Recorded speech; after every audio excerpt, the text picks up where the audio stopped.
project, Reverend KEdmondson, who is the coordinator for the caucus for the Black Church, Methodist Black Church Renewal activity, as well as Minister CHughes, who is also involved with the effort toward the Methodist Church and renewal, as well as other activities associated with Gordon United Methodist Church. And of course, let me welcome the two of you, Pastor Edmondson, as well as you, Minister Hughes, to the show.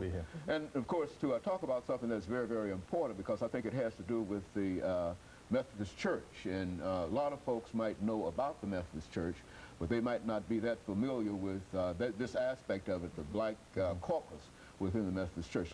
And we want to talk about that today. But before we start, Brother Edmondson, let's see if we can have you to give our audience some information in reference to your background, your education, and some of the things that were important in terms of leading you to where you are. And of course, after that, Minister Hughes will give us the same, the basic kind of information, and we'll talk about the efforts following that. Okay, well, Dr. Haney, thank you for having me on your show today. I'm a native Nashvilleian, grew up here in Nashville, attended school here in Nashville, got my undergraduate degree from Trevecca Nazarene College and went on to seminary in Atlanta and came back to pastor in Fort Campbell, basically, and then another church, and then on back here to Nashville, to John West, where I currently am. So God has been moving me, and as United Methodist, you know, pastors, we are itinerant, and so we move from place to place, and so I've been able to serve the church in numerous cities for about 28 years now, so I'm truly blessed to be a part of the United Methodist Church. And Minister Hughes? I'm actually a PK. My mother is an elder in the AME Church in Panama City, Florida. I grew up in Panama City, Florida, moved to Nashville in '86, and began serving in local church ministry. My educational background is I have a Bachelor of Science in Business and an MBA in Business Administration. Recently, I've accepted a call to ministry, and I'm serving at Gordon Memorial in that capacity. Very good. Go on. I work primarily with children and youth, work also to prepare young people for pulpit leadership, liturgical dance, music ministry, and I serve to assist the pastor for special efforts related to worship at Gordon Memorial. Very good. You know, Reverend Edmondson, one of the most important things about the activity here is that we're dealing with the Methodist Church. And a lot of folks might not understand that much about the Methodist Church. And so if we could sort of get sort of a sketch of the Methodist Church and how you became involved not only with the church, but how the effort toward renewal within the church among black ministers and congregations. Okay. The Methodist Church has a long history going back all the way to John Wesley, who was considered the founding father, even though he did not intend on starting a new denomination, but it evolved to be one.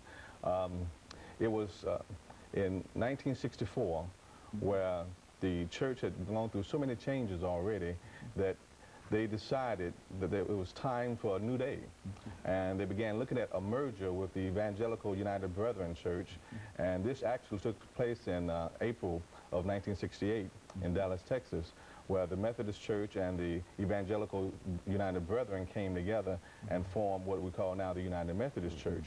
One of the problems, though, was that during that time, the Methodist Church was split into 7 jurisdictional areas. They were geographical in nature, except for one, which was the central jurisdiction. And it maintainedly had African Americans in it who had to journey from as far away as Michigan or Utah, wherever, all the way to wherever the conference was going to be held that particular year. So in 1964, with the merger with the Evangelical United Brethren, the merger took place where the central jurisdiction was dissolved, and everyone became a part of the United Methodist Church.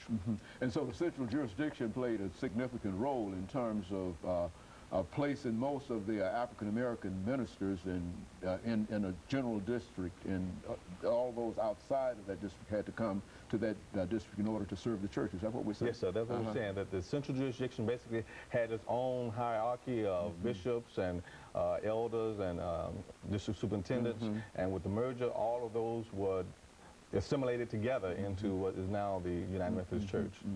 Very good. And of course, what we'll do, Mrs. Hughes, or Minister Hughes, is to give you an opportunity to, during this second segment, to talk about the worship aspect in reference to this. But I think that's essentially what we wanted to deal with. And while we get ready for our first commercial break, we'll come back and deal with that. And of course, we'll be back with you following this very, very short commercial break.